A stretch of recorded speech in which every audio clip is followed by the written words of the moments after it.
Senator Cornyn and I both started in politics about the same time in San Antonio, Texas.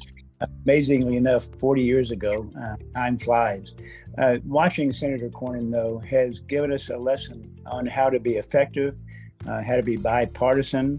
And Senator Cornyn doesn't overreact. He doesn't engage in fiery speeches, but he just gets it done. He'd rather be interested in getting things done and passing legislation than in being a partisan.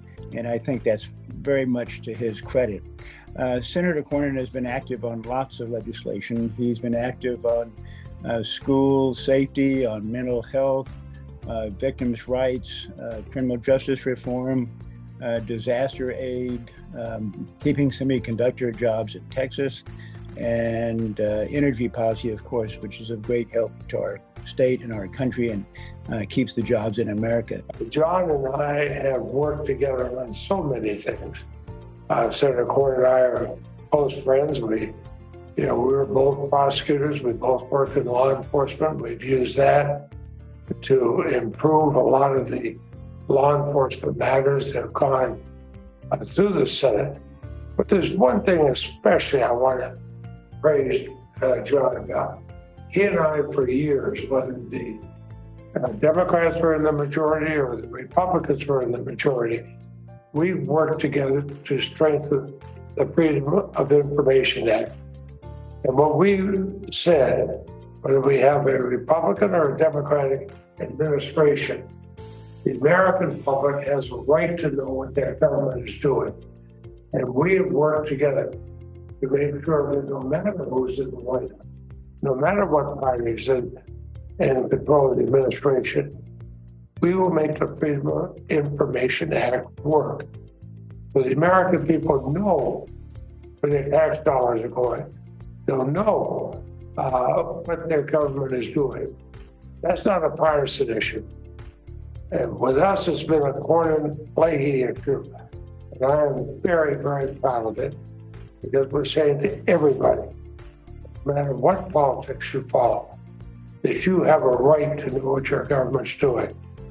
And John, I can't tell you how proud I've been over all these years to join with you on that. And I wish you the very, very best. John and I worked very well together. We were the two senators from Texas and we coordinated. And I think that we also balanced well. He was the expert in judiciary and was on the committee, of course, having served as a Supreme Court justice and Attorney General in Texas. And we just did so many things that were pro-Texas, but also pro-America. And I think if I have to say one thing about John, he is a very strong leader, a quiet leader, one who wants to get things done, a workhorse, not a show horse. He is the one who will make things happen, and he will bring people in and include people in the processes as he is going forward. Also, he rose into leadership. He was number 2 in our Senate leadership and served as whip of our party, did a wonderful job there. And everything he's taken on, he's done really well.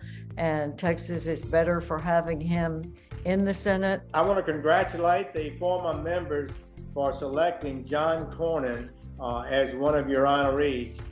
Few, in my opinion, have served more effectively, more strongly for his convictions and following his integrity, while at the same time reaching out across the aisle constantly in ways to advance an agenda that would benefit everybody. I'm just a big admirer of John Cornyn. His wonderful wife, Sandy, is an active partner. I think that's given him strength and confidence. He has integrity. He was a justice on the Texas Supreme Court, Attorney General of Texas. So he was such a contributor to the Senate Judiciary Committee, where we served together for 14 years. And I watched him year after year on issue after issue. He brings judgment, common sense, and integrity. and a respect for all his colleagues across the aisle and in his own party. So I think you've done a great job in honoring John Cornyn. He's one of the finest members of Congress. I respect him highly. He's always been one of my favorites.